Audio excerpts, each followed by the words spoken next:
Hey, good morning YouTube, and welcome back for another fragrance review with Kellen from Sense of South Jersey here.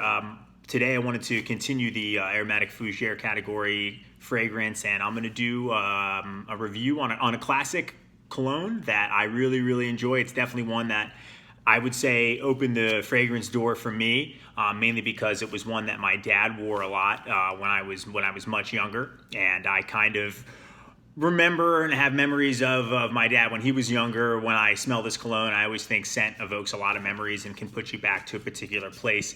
And this fragrance definitely does that for me, and maybe the one that started it all for me too. I definitely remember going into my dad's bathroom and seeing all his colognes on the counter, and this one being one that I liked and I know he wore a lot, and I remember smelling it on him too. You know, when I was much younger. And this cologne is called Acqua Di Selva.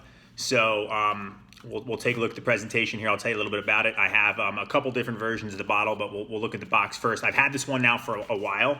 So you can see it's by the house of Visconti Di Modrone, and I think there's been a reformulation. I know it's still made in Italy, and I think it's distributed in the United States because the older bottles said Victor on it, but I think it's the same house. So, you know, the look at the box, you got a cool pattern of the Victor coat of arms, almost looks like a snake or a dragon there, and then that is embossed all over the box as well. You got a white outline on the perimeter, Acqua Di Selva, Eau de Cologne strength, so it is an Eau de Cologne concentration, and, you know, on the bottom you can see a little bit of the, you know, ml amount, so it's 100 ml, 3.3 fluid ounces. On the top, you don't have much going on there, and on the bottom you have some more company information and a barcode again too. So pretty cool looking box. I actually like the pattern too. A little bit more of a flashier box than I would imagine. So we'll take a look at the bottle. Box opens up like this, and here. Now I remember the cap on this one, it sits on top, but you can't lift the bottle up by the cap because if you do, it pops right off. So a simple cap here. We'll take the bottle out. As you can see, I've reached for this one several times. So it's a green transparent bottle. Cap sits right here. Atomizer screwed on, silver atomizer, and it says Visconti Di Modrone there. You got, again, the symbol, the amount of liquid in the bottle. I'm about just under halfway, so I have about a little over a quarter left. And again, an Eau de Cologne concentration. I have noticed that on my splash bottle, which I'll show you in one moment, that some of the paint on the bottle, I guess, or whatever type of dye that makes this color can kind of come off on the lid. Doesn't happen to the one that's a spray, but on the one that's a splash, it does happen too. So again, let's see, the distribution on this one, from what I remember, wasn't that great. You kind of have to hit it a few times. So yeah, it kind of just spurts out. I put some on earlier this morning before I did the review, but I'll spray some more on. The cool thing about this one is its notes really, all of them, I almost smell every single one of them too. I really like that. I'll get into that in a minute. I would like to show everybody, I'll put this one down, the other bottle. So I do have a splash version of it too, which is bigger. So this one is a 200 ml. So this is 6.8 ounces. So I like this one a lot. Again, Visconti Di Modrone. It is a screw-on cap, so you can hold it up like this. You can see through. You got Acqua Di Selva, which again stands for water of Selva in Italian. So Eau de Cologne strength. Nothing going on the back. Bottom of the bottle, you got sticker there with some information. Same thing with that one as well too. So the cap screws off here. And you can kind of see a little bit of the chipping or discoloring of what's going on there. And then again, I guess maybe it's the alcohol from the cologne that may be kind of just eating away at that color there, because that's a little discoloration. You have a little bit of an insert, a plastic insert here at the cap, so when you want to distribute it, it does come out. You know, you have to kind of shake it so it won't pour out all over the place, which is nice. I've been wearing this fragrance today, so obviously I'm going to stick with it. So again, the bottle's nice cap, glass here. It is a nice heavy-duty bottle, and the cap does screw on as well. And then I also have an aftershave of this one too. Haven't used this one as much. I think when I got it, I used it maybe 1 or 2 times, and then I put it down, and I really was just using the cologne spray bottle because I go back and forth with keeping a beard, not keeping a beard.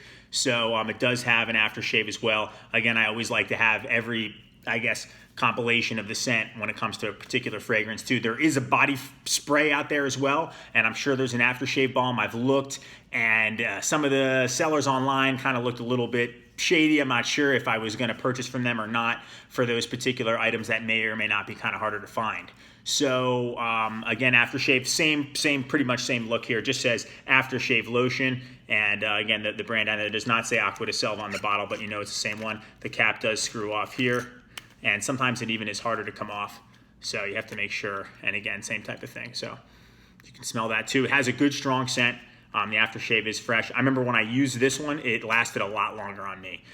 So let's get into the notes of this fragrance. So the top notes, I would say this kind of falls into the category of an Italian barbershop fragrance. So you got lavender, bergamot, you have lemon, rosemary, and basil. I absolutely smell all of those, and they kind of come in a little bit short-term wave.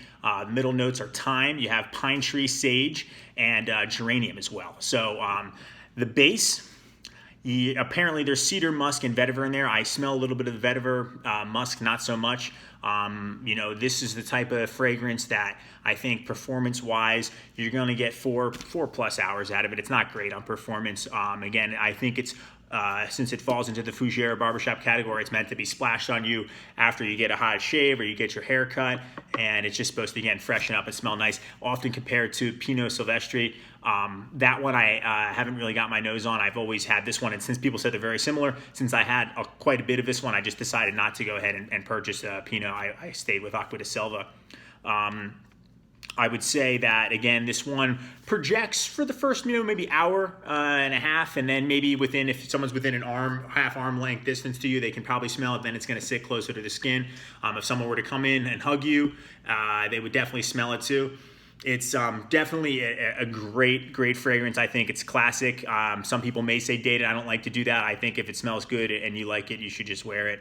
This one is definitely an awesome cologne. Very classic. Definitely classic Italian barbershop. Doesn't remind me so much of an American barbershop. I know some of the other ones I reviewed did, but this particular fragrance has definitely got the European classic cologne vibe due to the lemon in there too. The lemon in the beginning is very strong.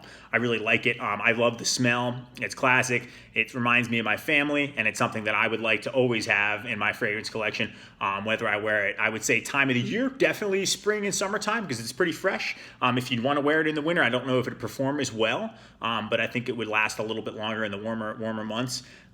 Presentation wise, it's going for a classic barbershop cologne. So, this is what I would imagine seeing on the counter at a barbershop, and after you're done, he just dumps on there and then slaps you in the back of the neck, and then you're good to go. So presentation, it looks simple, it looks clean. I would give this a 10 out of 10.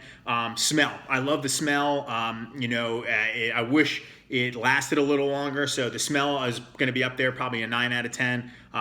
Similar to certain Acqua di Parmas, but this one kind of sets out on its own. It's not as high end as Acqua di Parma, which is something that I like about it, and you can apply it liberally too, because you have a lot of it. So especially with the spray bottle, I was trying to finish this one first before I dipped into this, but I figured I might as well use it as well. I probably should use the aftershave soon and combine it and start wearing it more often now that it's the warmer months. But performance-wise, it's gonna fall short there, about a half of the score. I would say about a 5 out of 10. Overall, just due to maybe the sentimental value, I'm kind of scoring this one a little higher than someone else who may not have as much affiliation with it and their family as I do. So I will give this overall an 8 out of 10. Acqua Di Selva by the house of Visconti Di Modrone. If you haven't had any experience with this fragrance or another Italian barbershop fragrance that you'll enjoy, please comment below, share the video, and subscribe. If you have any other questions, let me know. Thanks so much, guys, for tuning in. Take care.